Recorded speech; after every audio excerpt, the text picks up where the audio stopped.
I am Pankaj Tiwari and I am going to explain class 10 subject is History Geography chapter first part 4th classification of soil।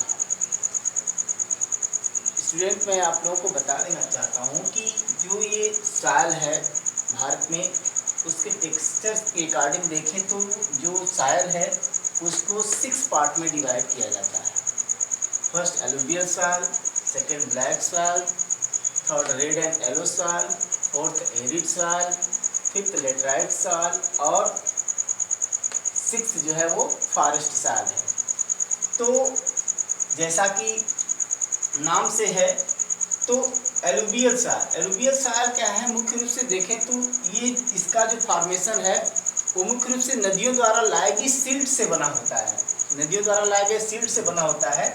तो जब नदियों के द्वारा लाया गया silt से बना होता है तो सिल्ट के कारण जो है इसमें जब भी नदियों में फ्लड आता है तो इसका जो कह लीजिए कि जो फर्टिलिटी है वो हमेशा रिन्यू होता रहता है। फर्टिलिटी रिन्यू होने के कारण जो है इस एरिया में जो है हर तरीके का अच्छा फसल होता है। और इसमें फर्टिलिटी रिन्यू होने का एक रीज़न और है कि इसमें जो है मॉइस्चर बहुत पाया जाता है।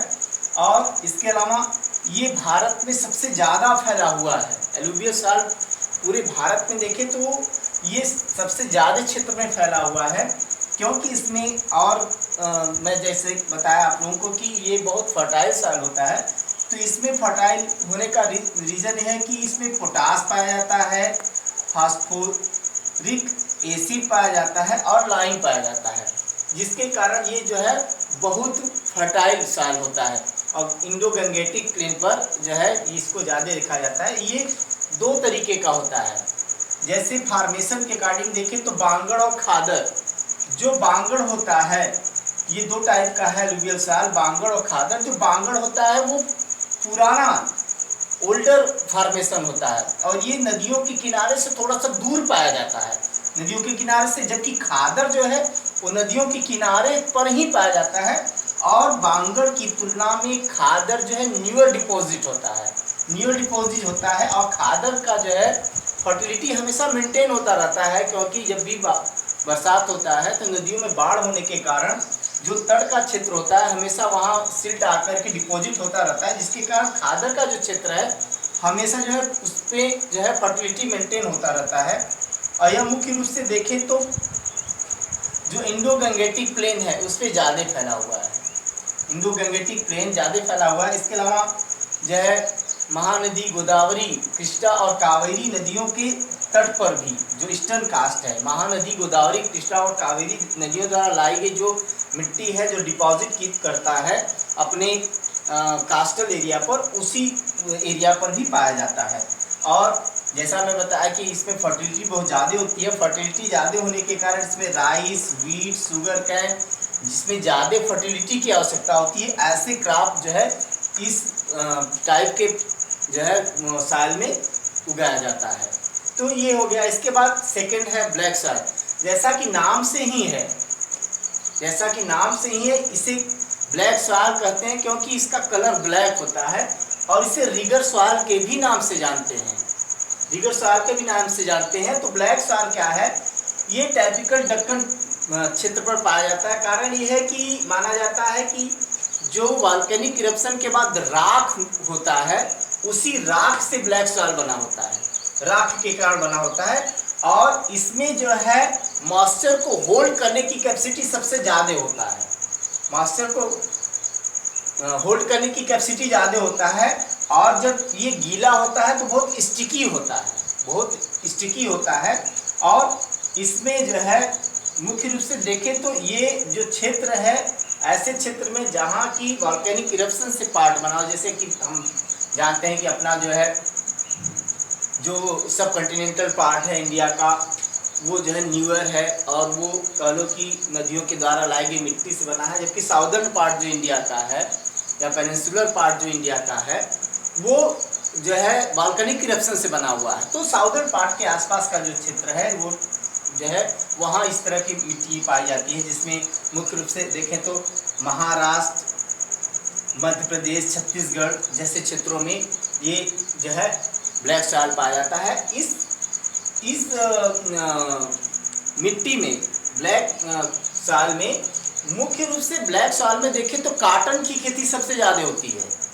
काटन की खेती सबसे ज़्यादा होने के कारण इसे ब्लैक कॉटन सॉइल कहा जाता है, ब्लैक कॉटन सॉइल कहा जाता है। इसके अलावा इसमें शुगर कैन और वीट की भी खेती हो रही है। जैसे कि अभी आपको एग्रीकल्चर वाले चैप्टर में देखने को मिलेगा कि एक क्वेश्चन पूछता है कि जो है जो नॉर्दर्न एरिया है वहाँ से जो है वेस्टर्न एरिया की तरफ जो है शुगर कैन का प्रोडक्शन बढ़ता चला जा रहा है। क्यों? तो इसका रीज़न यही है कि शुगर कैन एरिया में भी जो है जो शुगर कैन है वो ब्लैक सॉइल में भी अच्छा इसका प्रोडक्शन होता है, इसलिए जो है वो वेस्टर्न जो बताया है ना कि मुख्य रूप से महाराष्ट्र, मध्य प्रदेश, गुजरात का जो क्षेत्र है, महाराष्ट्र का क्षेत्र है, उस क्षेत्र में जो है ब्लैक सॉइल के कारण जो है काटन और शुगर कैन वीट की खेती अच्छा होता है। रेड एंड येलो सॉइल, जैसा कि नाम से ही है रेड और येलो, वो नाम से ही उसको लगता है कि इसका कलर रेड या येलो होता है। तो ये जो है क्रिस्टलाइन होता है, ये भी जो है वॉल्केनिक इरप्शन से जो उसका इग्जीनियस राख होता है उस इग्जीनियस राख से बना होता है। इग्जीनियस राख से बना होता है तो उसमें जो है मॉइस्चर को होल्ड करने की कैपेसिटी बहुत कम होती है, और इसके अलावा जो है वहाँ बहुत लो रेनफॉल होता है, लो रेनफॉल होता है। क्रिस्टलाइन फॉर्म में पानी पाया जाता है और रेडिश कलर का होता है। और रेडिश कलर का होने का मेन रीजन है कि उसमें आयरन के जो है कुछ डिफ्यूज़न मिले होते हैं, आयरन के डिफ्यूज़न मिले होते हैं। आयरन के का जो डिफ्यूज़न जिस मात्रा में मिला होता है उस मात्रा के अनुसार उनका कलर जो है अलग अलग तरीके का होता है, लेकिन लगभग रेडिश कलर का होता है। और जब इसमें इसका हाइड्रेट फॉर्म देखा जाता है, जब ये इसका हाइड्रेट होता है, आगे चल के हम लोग पढ़ते हैं कि आयरन का हाइड्रेट या इस तरह के हाइड्रेट पढ़ते हैं, तो हाइड्रेटेड जो फॉर्म होता है उसका वो येलो कलर का होता है, येलो कलर का होता है। ये बहुत लो रेनफॉल एरिया में होता है। लो रेनफॉल एरिया में होने के कारण जो इसमें जो है मॉइस्चर की मात्रा बहुत कम होती है। इसके अलावा यहाँ इसमें फर्टिलिटी भी बहुत ज़्यादा नहीं होता और ह्यूमस की मात्रा बहुत कम होती है।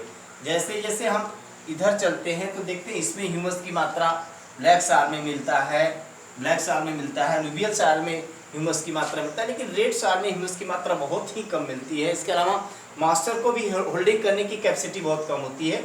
और यह रेड सॉइल और येलो सॉइल मुख्य रूप से देखें तो तमिलनाडु, कर्नाटका और उड़ीसा के क्षेत्रों में पाया जाता है। और देखें तो इसमें मुख्य रूप से जो है पल्सेस ही उगाए जाते हैं। जैसा कि मैं बताया कि इसमें जो है न तो मॉइस्चर होल्ड करने की कैपेसिटी होती है और न ही बहुत ज़्यादा फर्टिलिटी होती है, न तो ह्यूमस की मात्रा होती है इसमें। इसके कारण जो है इसमें कोई और अन्य फसल नहीं उगाया जाता। अगला चलते हैं, अगला है एरिड सॉइल। एरिड सॉइल जैसा नाम से ही है शुष्क क्षेत्रों में पाया जाने वाला है, और ये जो है सैंडी क्षेत्र में पाया जाता है। इसका जो टेक्सचर और सैलिनिटी इसमें बहुत ज़्यादा होती है। इसमें नमक की मात्रा बहुत ज़्यादा होने के कारण इसमें फर्टिलिटी बहुत कम होता है। नमक की मात्रा के कारण ही उसमें ह्यूमस की मात्रा भी नहीं होती। सैलिनिटी ज़्यादा होता है, नमक की मात्रा ज़्यादा होता है, और उसके कारण जो है इसमें ह्यूमस की मात्रा बहुत कम पाई जाती है। ह्यूमस की मात्रा कम पाई जाती है। इसके अलावा देखें तो उसका जो लोअर हारिजोन होता है, उसके लोअर हारिजोन में कंकड़ पाया जाता है। तो सब मिलाकर के यहाँ बहुत लो रेनफॉल होता है। बहुत लो रेनफॉल होने के कारण ही जो है वो एरिया सैंडी हो जाता है और उसमें जो है सैलिनिटी बढ़ जाता है। और यह एरिड रीजन जो है मुख्य रूप से राजस्थान क्षेत्रों में पाया जाता है। राजस्थान के जो मरुस्थल है, राजस्थान का सहारा का डिजर्ट, इंडिया का थार का डिजर्ट जो इंडिया का है, थार डिजर्ट के एरिया में ही इस तरह का जो है सैंडी सॉइल पाया जाता है, जिसमें मॉइस्चर की कमी होती है और वहाँ बहुत लो रेनफॉल होता है, सैलिनिटी होता है। ये सब जो है एक कह लो कि डीमेरिट है उसके लिए, जिसके कारण जो है वहाँ फर्टिलिटी कम होता है और केवल एक इस तरह के क्रॉप जैसे बाजरा, मैज, इस तरह के ही क्रॉप वहाँ उगाए जाते हैं और कोई अन्य फसल नहीं उगाया जाता। अब चलते हैं लेटराइट सॉइल की तरफ। लेटराइट सॉइल जैसा नाम से ही है लेटराइट, लेटराइट को देखें तो लेटर शब्द से बना हुआ है। उस लेटर का अर्थ होता है ब्रिक। ब्रिक मतलब हाई टेम्परेचर पर जो मिट्टी को जो है कह लो कि तपा करके ब्रिक बनाया जाता है, उसी से जो है उसी तरीके का लेटराइट बना होता है। लेटर का मतलब होता है ब्रिक। तो कहा इसमें ये एरिया जो होता है वो हाई टेम्परेचर एरिया होता है। हाई टेम्परेचर एरिया के कारण जो है वहाँ बहुत हाई रेनफॉल भी वहाँ होता है, और हाई रेनफॉल और हाई टेम्परेचर होने के कारण क्या होता है कि वहाँ किसी भी तरीके का जो है जो देखें तो ह्यूमस नहीं पाया जाता, और बहुत हाई टेम्परेचर होने के कारण ही जो है वहाँ बहुत लो ह्यूमस हो जाता है और इंटेंस लीचिंग पाया जाता है बहुत ज़्यादा टेम्परेचर होने के कारण। तो इस तरह का है। और लेटराइट सॉइल जो है चूँकि जब इसमें ह्यूमस की मात्रा नहीं होती और इसमें कोई फर्टिलिटी नहीं मेंटेन होता, चूँकि टेम्परेचर बहुत हाई होता है और हाई रेनफॉल तो होता ही है, लेकिन हाई टेम्परेचर होता है, जिसके कारण जो है फर्टिलिटी वहाँ नहीं होता। फर्टिलिटी कम होने के कारण ही वहाँ केवल एक प्रकार की फसल काफ़ी ही उगाया जाता है, वो भी जो है स्लोप पर उगाया जाता है, जहाँ की पहाड़ियों का स्लोप है उसी क्षेत्र पर जो है उगाया जाता है। और इसको देखें तो यह मुख्य रूप से कर्नाटक, तमिलनाडु और उड़ीसा के हिली एरिया में ही पाया जाता है। जैसा मैंने आपको बताया कि हिली क्षेत्र में ही काफ़ी उगाया जाता है, क्योंकि जो है पानी की मात्रा जो होती है वो फ्लो बहुत हाई रेनफॉल होता है, लेकिन वो बह करके चला जाता है, इनके जड़ों तक वो पानी नहीं लग पाता। तो ये लेटराइट सॉइल है। लेटराइट सॉइल के बाद फॉरेस्ट सॉइल है। फॉरेस्ट सॉइल जैसे अपने इंडिया में देखें तो अलग अलग क्षेत्रों में अलग अलग ऊंचाई पर अलग अलग तरीके का जो है फॉरेस्ट पाया जाता है। तो अलग अलग तरीके का पाया जाता है, तो उसमें उनका जो इन्वायरमेंट है वो भी कुछ अलग है। जैसा हम जानते हैं कि उत्तर से लेकर दक्षिण तक, नॉर्थ से लेकर साउथ तक भारत को देखें तो क्लाइमेटिक कंडीशन में तो काफ़ी वेरिएशन पाया जाता है। जब क्लाइमेट में वेरिएशन पाया जाता है, उसमें वेरिएशन के कारण ही, क्लाइमेट में वेरिएशन के कारण ही वहाँ का इन्वायरमेंट जो है उसमें भी वेरिएशन होता है। तो इसके कारण जो है अलग अलग प्रकार के इन्वायरमेंट में, अलग अलग प्रकार के क्लाइमेट में डिफरेंट नेचर होने के कारण अलग अलग प्रकार का जो है सॉइल पाया जाता है, फॉरेस्ट सॉइल। और उसके अनुसार ही वो मुख्य रूप से हिली एरिया में जो है अलग अलग प्रकार के पाए जाते हैं, हिमालय क्षेत्र में वो पाए जाते हैं। और इसमें अलग अलग ऊंचाई पर अलग अलग प्रकार के वेजिटेशन उगते हैं और एग्रीकल्चर का कार्य बहुत कम किया जाता है, और जो वेजिटेशन है वो ज़्यादा दिखाई देते हैं। तो स्टूडेंट, आज हमने जो है क्लासिफिकेशन ऑफ सॉइल पढ़ा, और अगले वीडियो में मैं आपको जो बचा हुआ पार्ट है उसको एक्सप्लेन कर दूँगा। क्लास 10th के स्टूडेंट हैं आप लोग ध्यान दें कि आप लोगों को बोर्ड का एग्ज़ाम देना है, तो उसके अकॉर्डिंग प्रिपरेशन करते जाएं। ये इम्पॉर्टेंट होता है, ख़ास करके ये दो जो है एलुवियल सॉइल और ब्लैक सॉइल अक्सर पूछा जाता है एग्ज़ाम में। तो इससे मैप भी बनता है कि एलुवियल सॉइल का क्षेत्र दिखाइए, ब्लैक सॉइल का क्षेत्र दिखाइए, रेड सॉइल का एरिया। तो मैं इसका मैप आप लोगों को प्रोवाइड करा दूंगा। इसके अलावा जो शॉर्ट आंसर टाइप क्वेश्चन होता है स्टूडेंट, उसको 3 पॉइंट लिखना इंपॉर्टेंट है। बहुत ज़रूरी है कि आप उसका 3 पॉइंट दें, और वो भी इम्पॉर्टेंट पॉइंट दें जो कि उसका जो है टू दी पॉइंट आंसर वाला हो। उसी तरह जो लॉन्ग आंसर टाइप क्वेश्चन होगा 5 मार्क्स का होगा, तो उसमें कम से कम 5 पॉइंट देना है, क्योंकि ये ज्योग्राफी है, एक तरीके से कह लीजिए कि साइंस की तरह होता है। तो इस तरह आप लोगों को उसका जो है आंसर देना है, और मैप का जो है एग्जैक्ट पॉइंट दिखाना ज़रूरी होता है। इस तरह MCQ अगर पूछता है तो MCQ में भी एग्जैक्ट होना चाहिए।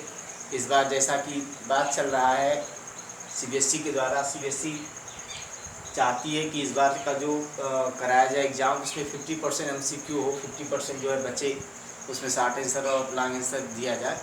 तो इस तरह आप लोग प्रिपरेशन करिए, डीपली करिए, सभी चैप्टर से जो MCQ टाइप का क्वेश्चन उसको कलेक्ट करके राइट कर लीजिए। वैसे मेरे पास जो उपलब्ध हो पाएगा मैं आप लोगों को उसको प्रोवाइड कराने की पूरी कोशिश करूँगा। आज के वीडियो में इतना ही। Thank you, that's all.